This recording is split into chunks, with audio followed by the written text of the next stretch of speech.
Accidental International Dental Implants Hospital Advanced టెక్నాలజీతో ఎటువంటి దంత సమస్యలకైనా మా స్పెషలిస్ట్ డాక్టర్లతో ట్రీట్మెంట్ చేయబడును. Root canal, implants, aligners, laser treatment మరియు జుట్టుకు సంబంధించిన సమస్యలు కూడా పరిష్కారం చేయబడును. మా చిరునామా beside Bhramarambika Mallikarjuna theatre, Hyderabad. Hi everyone, this is doctor Pravalika, cosmetic dental surgeon at Occidental. ఈరోజు నేను స్మైల్ డిజైనింగ్ అనే టాపిక్ గురించి వివరంగా చర్చించబోతున్నాను. ఈ మధ్య స్మైల్ డిజైనింగ్ అనేది చాలా ట్రెండింగ్ అవుతుంది. అసలు స్మైల్ డిజైనింగ్ అంటే ఏంటి, ఎవరు చేయించుకోవాలి, ఎప్పుడు చేయించుకోవాలి అనే దాని గురించి ఈరోజు మీకు క్లియర్గా ఎక్స్ప్లెయిన్ చేయబోతున్నాను. స్మైల్ డిజైనింగ్ అనేది మనకి ఎవరైతే పళ్ళు అనేవి ఎత్తుగా ఉండడం, వంకరగా ఉండడం, లేదా పంటికి మధ్య స్పేస్ ఉండడం, ఇవన్నీ ఉండడం వల్ల వాళ్ళు నార్మల్గా స్మైల్ చేయలేకపోవడం, అందరితో సోషలైజ్ అవ్వలేకపోవడం, ఈ సిచ్యువేషన్ ఉన్న వాళ్ళు స్మైల్ డిజైనింగ్ చేయించుకుంటారు. స్మైల్ డిజైనింగ్లో మన పళ్ళు ఒక్కటే కాదు, ఏవైతే గమ్స్ ఉన్నాయో అవే చిగుర్లు, ఇంకా లిప్స్ అనేవి ఉన్నాయో అవి 3ని ఒక నీట్గా డిజైన్ చేసి ఒక బ్యూటిఫుల్ స్మైల్ ఇవ్వడాన్నే స్మైల్ డిజైనింగ్ అంటారు. ఫస్ట్ మనకి స్మైల్ డిజైనింగ్లో ఏ టైప్స్ టీత్ అనేది యూజ్ చేస్తారంటే, యాక్చువల్గా చిన్నగా మనకి చిన్న స్పేసెస్ ఉండడం వల్ల, లేదా ఎల్లోయిష్ డిస్కలరేషన్ కానీ ఒక బ్రౌన్ స్టైన్స్ ఉన్న వాళ్ళకు మాత్రానికి వినీస్ యూజ్ చేస్తారు. వినీస్ దాంట్లో ఏమవుతుందంటే మనకి ఫస్ట్ ఒక ఫేషియల్ సర్ఫేస్ ఉంటుంది. మనకి టీత్ యొక్క ఫేషియల్ సర్ఫేస్ని ఒక 1 mm వరకు నీట్గా ట్రిమ్ చేసి మనకి వినీర్ అనేది ఇస్తారు. వినీర్కి జస్ట్ ఒక ముందు భాగం మాత్రమే ట్రిమ్ చేస్తారు, దాన్ని మనం నీట్గా అమరుస్తారు అనమాట. యాక్చువల్గా ఈ వినీర్స్ ట్రీట్మెంట్ అనేది మనం సెలబ్రిటీస్లో మనం చాలామంది చూస్తుంటాం. ఎందుకంటే వాళ్ళు కెమెరా ముందుకు వచ్చేసి చాలామందికి కనిపించాలి కాబట్టి, వాళ్ళు ఒక బ్యూటిఫుల్ స్మైల్ని కోరుకుంటారు కాబట్టి, వాళ్ళలో మనం చాలా వరకు స్మైల్ డిజైనింగ్ చేయించుకున్న సెలబ్రిటీస్ని ఈ మధ్య మనం వింటున్నాం అనమాట. ఇలా వినీర్స్తో ట్రీట్మెంట్ చేస్తారు. అది కాకుండా ఎప్పుడైతే ట్రీట్మెంట్ అనేది ఒకవేళ వినీర్స్తో కాకుండా ఎక్కువ స్పేసెస్ ఉన్న వాళ్ళకి మాత్రం ఫస్ట్ అయితే ఆర్థో ట్రీట్మెంట్ అంటే రెగ్యులర్గా మనకైతే క్లిప్ ట్రీట్మెంట్ అనమాట. క్లిప్ ట్రీట్మెంట్తో చేస్తారు.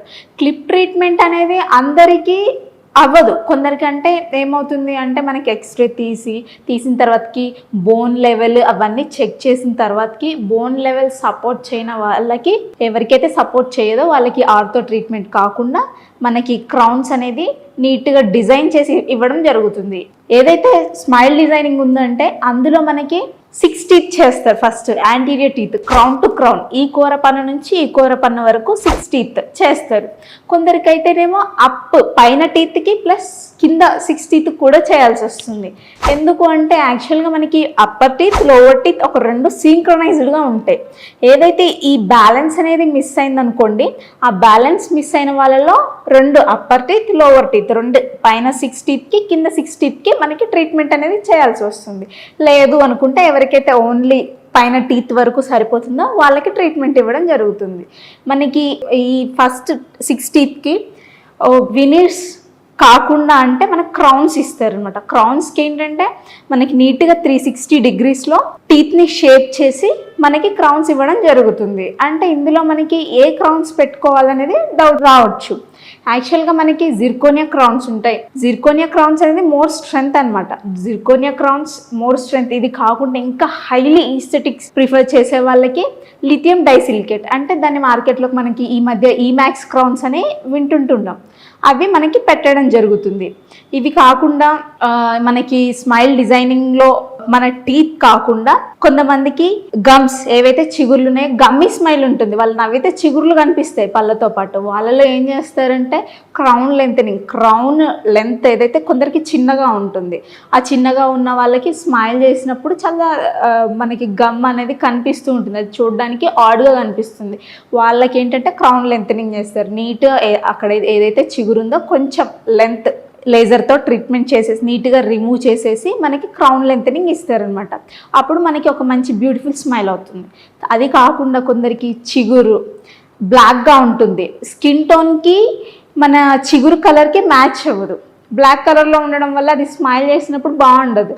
సో వాళ్ళకి ఏంటంటే డీపిగ్మెంటేషన్ పద్ధతి ద్వారా మనకి నీట్గా ఆ బ్లాకిష్ కలర్ ఏదైతే ఉందో అది తీసేసి నార్మల్గా అందరికీ ఎలా పింకిష్ కలర్ ఉంటుందో అలా చేస్తారనమాట. ఏంటి అంటే ఈ డీపిగ్మెంటేషన్ ప్రొసీజర్ ఏదైతే ఉండిందో మనకి ఇక్కడ ఆక్సిడెంటల్ అడ్వాన్స్డ్ టెక్నాలజీ ఉంది. లేజర్తో చేస్తారు. నార్మల్గా అయితే స్కాల్పెల్తో చేస్తారు. స్కాల్పెల్ కాకుండా లేజర్తో చేస్తారు. ఇది కాకుండా కొందరికి ఏంటంటే లిప్స్ అనేవి అప్పర్ లిప్ ఎవరికైతే స్మాల్ సైజులో ఉంటుందో మనకి వాళ్ళు స్మైల్ చేసినప్పుడు గమ్మీ స్మైల్ అంటే చిగుర్లు కనపడడం లాంటివి కూడా జరుగుతుంటాయి. అలాంటి వాళ్ళకి కాస్మెటిక్ పద్ధతి ద్వారా లిప్ సర్జరీ చేసి మనకి స్మైల్ డిజైనింగ్ ఇవ్వడం జరుగుతుంది.